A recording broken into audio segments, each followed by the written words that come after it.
Маренко Юлиана, 8 класс, Якутский городской лицей. Тема моего проекта – особенности и декоративные возможности валяния шерсти.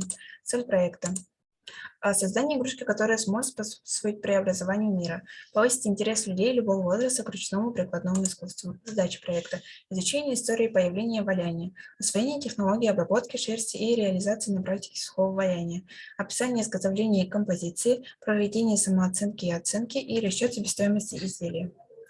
В настоящее время большинство людей не развивается в сфере рукоделия и в свободное время проводят за компьютерами, что очень пагубно влияет на здоровье. Развитие IT-технологий способствовало уменьшению интереса людей к декоративному искусству, что означает снижение художественного вкуса и творческого потенциала личности. В ходе данного проекта впервые рассматривается следующее: развитие творческих способностей и индивидуальности, повышение интереса к валянию для улучшения психического и ментального здоровья, также узнать что-то новое для себя. Введение. От английского валяние шерсти переводится как фельд, войлок и фильс набивание. Техника, при которой из пышной воздушной шерсти получают плотный войлок. Способностью сваливаться обладает только натуральная шерсть, благодаря чешуйчатой структуре. История. Первое упоминание. Согласно одной из старинных легенд, самый первый валеный ковер появился на Ноевом ковчеге.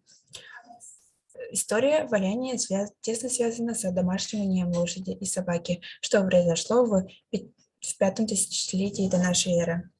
Традиционное валяние шерсти является одной из разновидностей народного промысла множества кочевых народов Монголии и Тибета, Центральной Азии.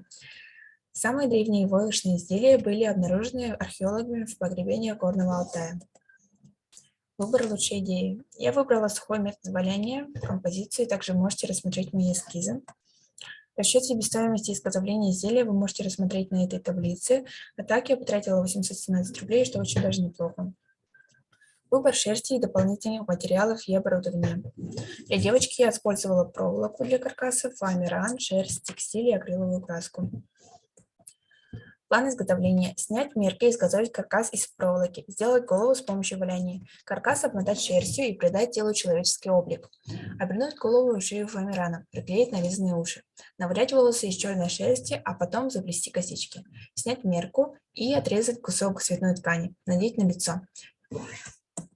Нарисовать акриловой краской лицо. Пришить платье к туловищу. Навалять к ноге и шерсти обувь. Для теленка я использовала окрашенную овечью шерсть, иглу для валяния, клей, ножницы, проволоку.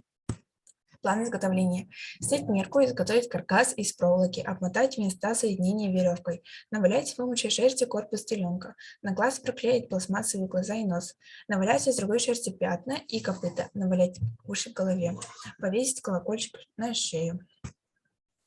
Для дерева я использовала старую фигурку дерева, овечью шерсть, иглы и клей. План изготовления. Старую фигурку дерева обмотать шерстью и плотно навалять. Навалять листья к концу веток и обмотать шерстью основу дерева.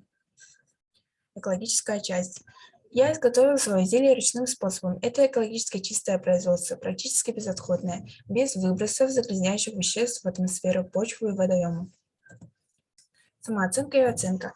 На 45% я оцениваю процесс работы, так как он был длительным и творческим. На 65% качество изделия, так как это экологически чистый продукт. На 20% расходы. Вывод. При выполнении данного проекта я узнала много нового, развила мелкую моторику и получила огромное удовольствие. Также я создала композицию, которая сможет способствовать преобразованию мира. Также надеюсь, что я развила интерес к этому удивительному виду рукоделия. Спасибо за внимание. Список использованной литературы.